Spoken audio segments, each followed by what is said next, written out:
They say $1 million is the American dream. It's the goal, the finish line, the "we finally made it" moment. But for my family, that $1 million didn't bring freedom. It brought a sledgehammer. Within 6 months of my grandfather passing, my mother and her brothers, siblings who grew up sharing meals and secrets, stopped speaking. Lawyers were hired, threats were made, and a family legacy built over 50 years was dismantled in weeks. This isn't just my story. Right now, the United States is witnessing the great wealth transfer. Over $68 trillion is passing from boomers to their children. And behind those checks is a trail of broken homes. Today, we're looking at why $1 million is the exact amount it takes to destroy a family. To understand the explosion, you have to understand the fuse. My family was normal.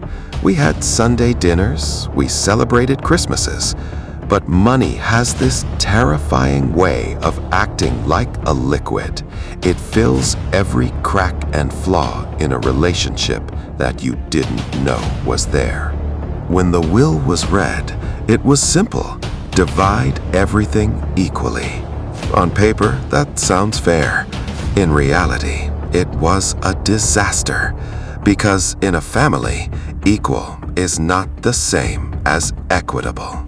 Think about it. You have one sibling who stayed in their hometown to take care of aging parents for 10 years. Then you have the other sibling who moved to California, chased a career, and only visited twice a year. When the check comes and it's split 50-50, the resentment doesn't just simmer. It boils. In the US, the moment you involve an attorney in an inheritance dispute, the family dynamic dies. It becomes a game of discovery and deposition. We stopped being siblings and started being plaintiffs and defendants.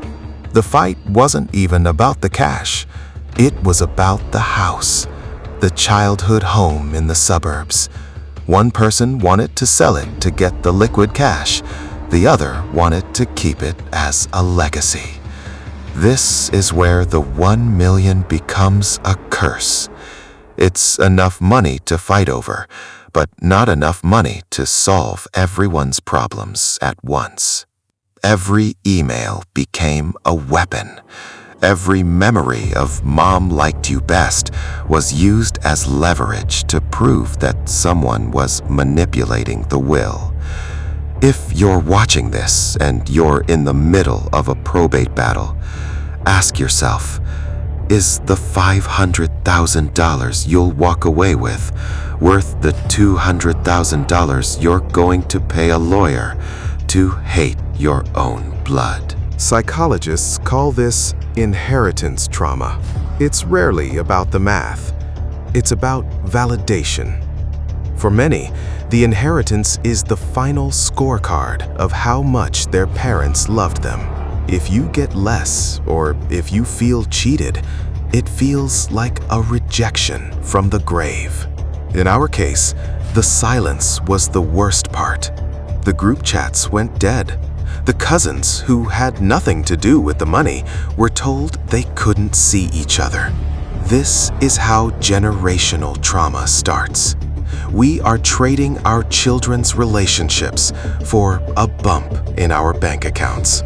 If you're a parent watching this, don't leave a surprise in your will.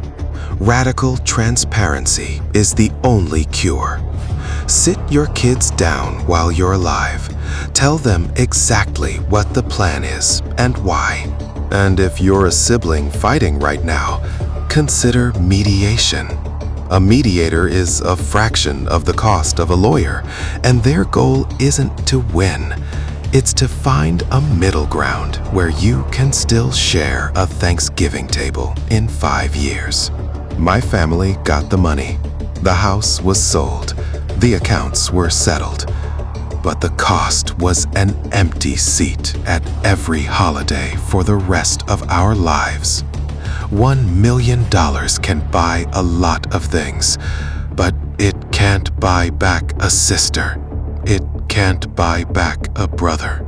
Is your family worth more than the inheritance? I hope your answer is yes. Thanks for watching.